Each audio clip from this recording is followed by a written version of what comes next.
नाज़रीन आदाब। उर्दू खबरों के इस बुलेटिन में आपका खैर मकदम है। जम्मू कश्मीर इंतजामिया ने तालीमी इदारों में दाखिले के लिए डोमिसाइल सर्टिफिकेट को ज़रूरी करार दिया है। कल शाम एक नोटिफिकेशन के जरिए इस कानून को अमल में लाया गया, जिसके तहत परमानेंट रेजिडेंट सर्टिफिकेट के बदले तालीमी इदारों में दाखिले के लिए डोमिसाइल सर्टिफिकेट पेश करना लाजमी बना दिया गया है। इस सिलसिले में मुतल्लिका अफसरों को हिदायत दी गई है कि वो इस हुक्मनामे की अमल आवरी के लिए मौजूदा कवानीन में ज़रूरी तब्दीलियाँ करें। दरियास्ता हुकूमत जम्मू कश्मीर ने एक हुक्मनामे में आइंदा लिए जाने वाले वो भी इम्तहानात में हिस्सा लेने के लिए डोमिसाइल सर्टिफिकेट को लाजमी करार दिया है। वजारत दाखिला ने central board of secondary education, Indian certificate of secondary education और दीगर स्टेट एजुकेशन बोर्डों को 10वीं और 12वीं जमात के इम्तहानात लॉकडाउन के दौरान मुनाकिद कराने की इजाज़त दी है। चीफ सेक्रेटरी को भेजे गए एक खत में मरकजी दाखिला सेक्रेटरी अजय बल्ला ने कहा कि रियासतों और मरकजी एहतमाम वाले इलाकों में जारी मुल्की लॉकडाउन के पेश नज़र बसों में सफ़र कर रहे तलबा के लिए सहूलियात मैसर रखी जाएँ। वज़ीर-ए-आज़म नरेंद्र मोदी ने कहा कि मुनक़दा काबीना मीटिंग में अहम फैसले लिए गए, जिसका मकसद हिजरत करने वाले कारकुनान, गरीब गुरबा, बुजुर्ग शहरियों की बहबूदी, आसान तरीके से कर्जों की दस्तियाबी और माही परवरी शोबे में मौके बरूए कार लाने हैं। उन्होंने कहा कि माइक्रो फूड प्रोसेसिंग एंटरप्राइजेस की ज़ाबिता साजी के लिए स्कीम से मुतालिक अहम काबीनी फैसले से फूड प्रोसेसिंग सेक्टर में फ़रोग मिलेगा और खुद कफील भारत के लिए कोशिशें भी पायदार हो जाएंगी।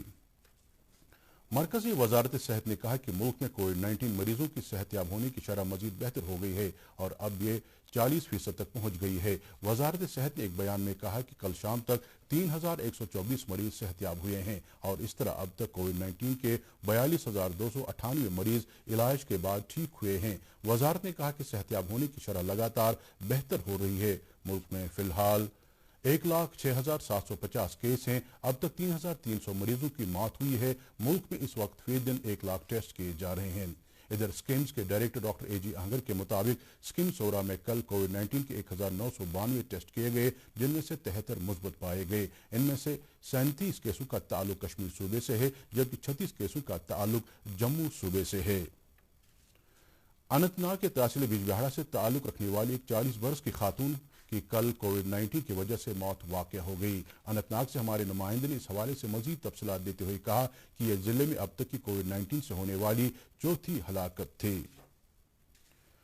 शहरी हवाबाजी की वजारत ने ऐलान किया है कि मुल्क की शहरी हवाबाजी सर्विस इस महीने के 25 तारीख से नए सिरे से शुरू हो रही है। शहरी हवाबाजी के मरकजी वजीर हरदीप सिंह पुरी ने एक ट्वीट के जरिए ये जानकारी दी। उन्होंने कहा कि तमाम हवाई अड्डों और हवाई कंपनियों को इत्तला दी जाती है कि वो सोमवार से अपनी खिदमात शुरू करने के लिए तैयार रहें। उन्होंने कहा कि मुसाफिरों की नकलो हमल के लिए जवाबित शहरी हवाबाजी की वजारत के जरिए अलहदा से जारी किए जाएंगे। वंदे भारत मिशन के तहत खुसूसी परवाजों से कल खलीजी मुल्कों से 1,800 फंसे हुए भारतीय शहरियों को भारत लाया गया। 11 परवाजें सऊदी अरब, मुत्तहिदा अरब अमारात, ओमान, कुवैत और कतर से भारतीयों को लेकर भारत पहुंचे। दोहा से 2 परवाजें शहरियों को लेकर वतन वापस आईं। हैदराबाद पहुंचने वाली परवाज में 177 मुसाफिर और 7 नवजायद बच्चे शामिल थे, जबकि विशाखापट्टनम पहुंचने वाले तैयारे में 140 मुसाफिर सवार थे। मुल्क भर के साथ साथ पूरी वादी में कल शब कद्र के सिलसिले में लोग अपने घरों में ही इबादत, तिलावती कुरान पाक और दुरूद अज़कार में महव रहे। इस मौके पर आलमी अमन सलामती के लिए भी दुआएं मांगी गईं। इस बार कोरोना वायरस की आलमगीर वबा के पेश नज़र मजहबी रहनुमाओं और इंतजामिया ने लोगों से मसाजिद, खानकाहों और दीगर इबादत गाहों में इज्तिमात से परहेज करने की अपील की थी। इसके साथ ही खबरों का ये बुलेटिन खत्म होता है। इजाज़त दें। अल्लाह हाफ़िज़।